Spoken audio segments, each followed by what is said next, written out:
Welcome back. Second game of the semifinals. Justus against Max. 4-color good stuff without green against Grix's mid-range control beatdown. Well, we will see what comes out of this game. I mean, it's kind of funny because depending on which portion of the deck you draw, you have a different role. For sure.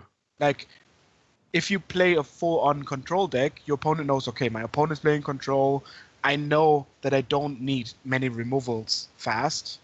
But, for example, if you play against Justus, we saw him play the control game, just dealing with the hand cards, playing stuff later, assessing the situations. And then you can also play the fast creature game where you need the removal. So that's very, very difficult to interact with. Yeah. Interesting was also Max didn't draw any pressure at all. Yeah.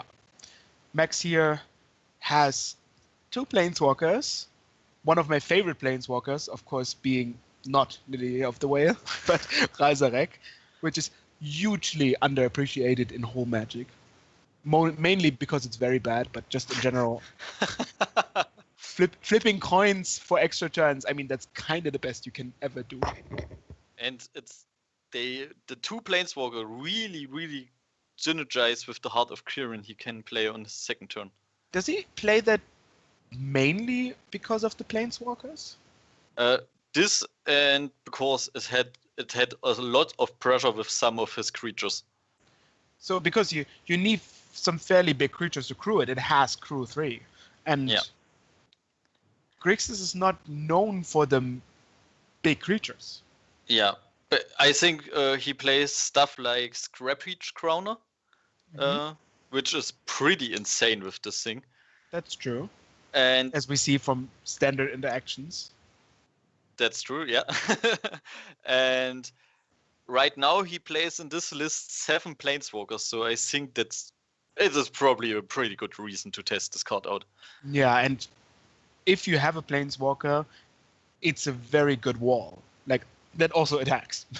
So it's also very good at killing Planeswalkers. So imagine you play this, and your opponent plays like a Liliana of the Way also. It can't. It cannot get rid of it. If you play a Planeswalker, then it also kills it.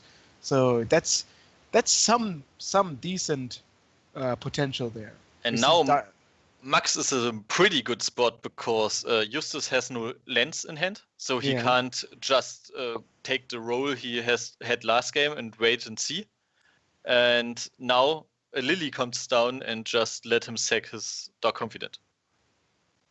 And then we all know Liliana being on the battlefield is really annoying because then you have to discard all the time. And then after discarding, you probably have to sacrifice a creature.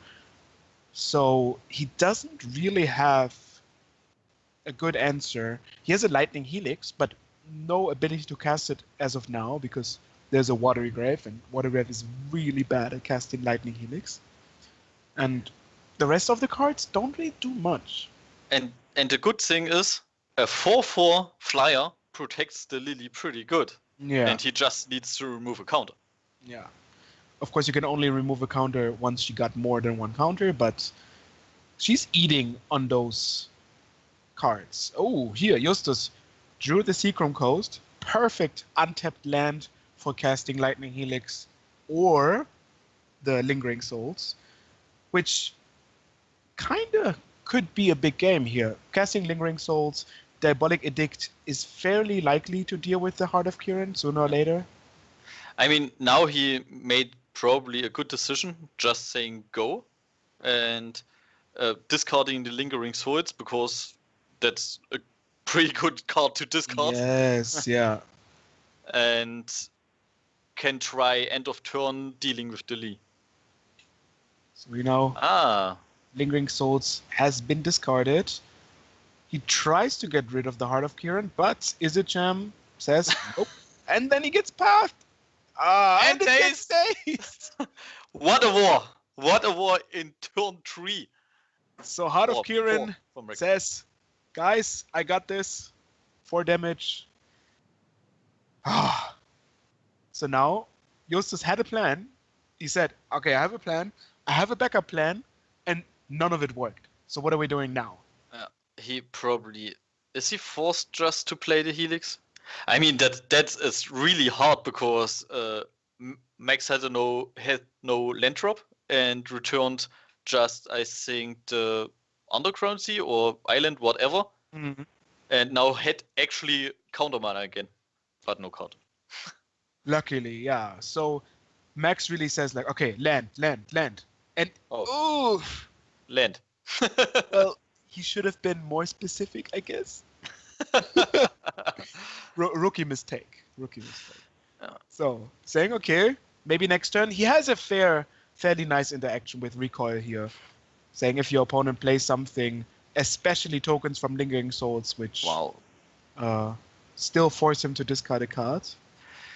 Oh, that's Justus is right now. I would guess he is back in the driver's seat. Yeah. Because he has now a little bit of pressure or protection, whatever he prefers, and has a mana drain and a mana leak in his hand. That's pretty strong. Yeah, also saying things are really fair and then having a treasure cruise to make them not fair again. Yeah. So here we kind of see why Razarek is not the best.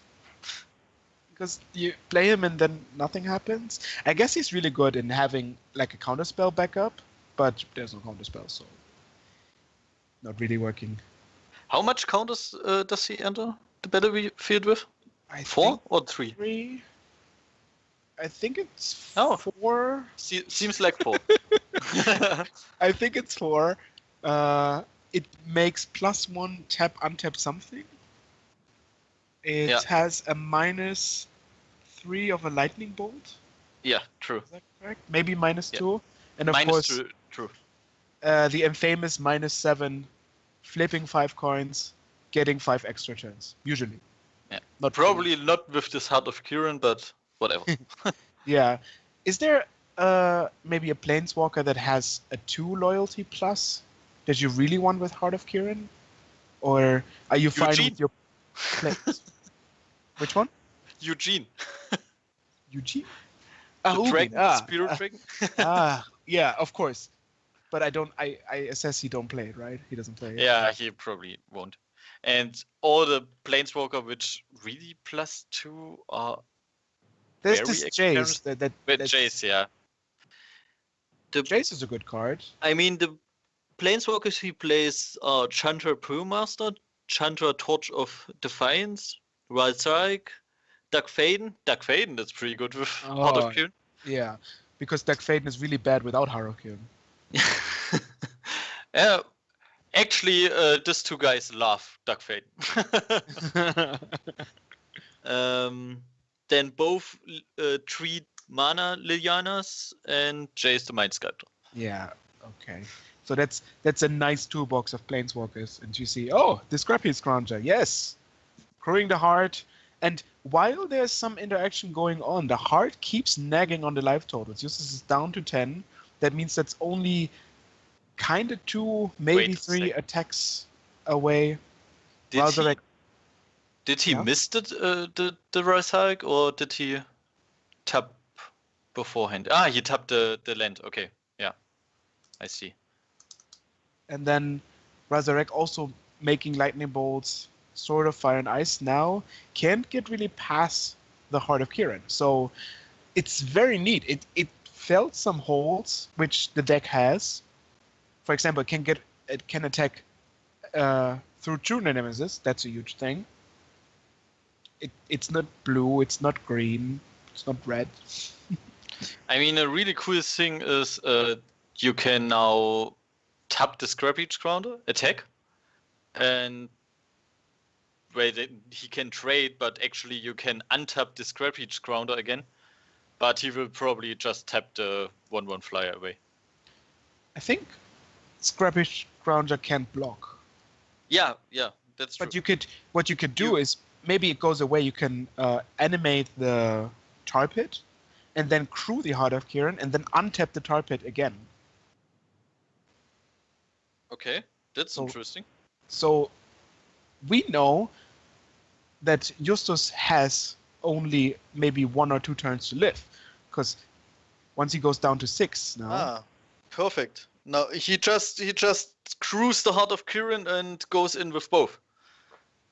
Right? Eating the token. That's a free token because Scrapping Scrounger can come back if there's a creature in the graveyard, which there probably is not. He didn't play a lot of creatures. No, he didn't.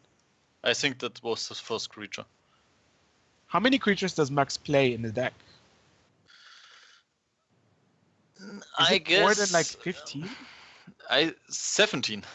It's not that many. No, it's probably not. No, 17. But then you say, like, if there happens to be a creature, that's fine. I will get my Scrounger back. It probably traded with something or did something relevant. So here, 4th land for Max. He still has the Spell Snare. We know Justus still has the Mana Leak, Mana Drain, and they're kind of making a dance around it. So here, Tar Pit gets activated. He untaps the island to leave open Spell Snare, which makes him probably feel very secure. And then Crew the Heart, attack for 7, the token has to block, getting Justus to merely 3 life points. And just a 1-turn clock. I mean, this Heart of Kirin really shines this game. Yeah, that was impressive. But now he eaten his own curse of drawing lands over lands. Good for us. We get to see a 3rd game, and that's exactly what we're going to see in the next video.